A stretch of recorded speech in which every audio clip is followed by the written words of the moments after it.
Assalamualaikum warahmatullahi wabarakatuh. Yang kami hormati Bapak Nasobi Niki Suma MSc dan teman-teman yang kami cintai. Di sini kami dari kelompok 2 yang beranggotakan Muhammad Lijamul Fuad, Helmia Putri, Muhammad Sodik Hayatun Nufus, Muhammad Sauki Akmal Fikri, Izzatul Faizah, dan saya sendiri Harliani Triwidya Astuti. Di sini kita akan menjelaskan tentang pengaruh bahasa asing. Bahasa Indonesia merupakan bahasa ibu dari bangsa Indonesia yang telah dikumandangkan sebagai bahasa Persatuan Negara Republik Indonesia. Zaman semakin berkembang dan era globalisasi pun tidak dapat dipungkiri oleh bangsa Indonesia. Pada era globalisasi seperti sekarang ini, bahasa asing sudah sangat jelas berpengaruh terhadap bahasa Indonesia. Bahasa asing yang sangat signifikan mempunyai pengaruh yaitu bahasa Inggris sebagai bahasa internasional. Adanya tuntutan yang mengharuskan rakyat Indonesia untuk mempelajari bahasa ini.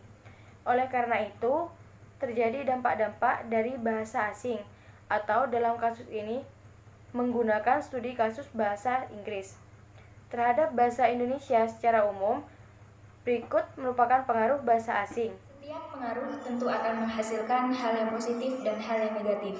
Dalam konsep agama Hindu dikenal dengan adanya Ral Bineda atau hal yang berlawanan. Hal tersebut akan terjadi pada setiap kasus. Dan pengaruh positif dan negatifnya adalah sebagai berikut. Pengaruh positif bahasa asing terhadap bahasa Indonesia yaitu menambahkan hasanah pembendaharaan bahasa Indonesia itu sendiri dengan adanya kata serapan. Dengan ini bahasa Indonesia bisa semakin berkembang karena adanya tuntutan zaman atau yang disebut era globalisasi. Kata serapan ini sendiri merupakan kata dalam bahasa asing yang telah diindonesiakan. Contohnya seperti artis yang dalam bahasa Inggris, artis dalam bahasa Indonesia, pensil, dan yang lain-lain. Jadi terlihat bahwa bangsa Indonesia ini semakin kaya dengan adanya kata-kata baru yang berasal dari bahasa asing. Mungkin hal ini juga tidak terlalu signifikan dalam penggunaannya terhadap bahasa Indonesia.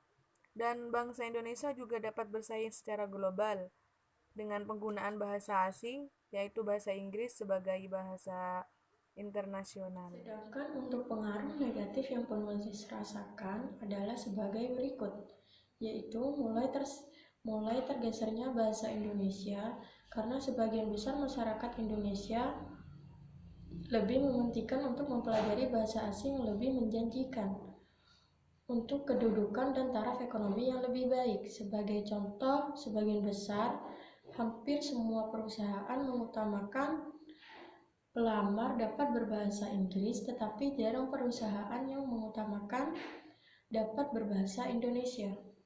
Tatanan bahasa Indonesia yang baik dan benar menjadi kacau karena adanya pengaruh bahasa asing. Hal ini terlihat dari terciptanya bahasa kombinasi atau gado-gado. Karena pada saat ini menjadi suatu tren, seperti contoh open house dan stop maupun adanya gabungan kalimat bahasa Inggris dan bahasa Indonesia.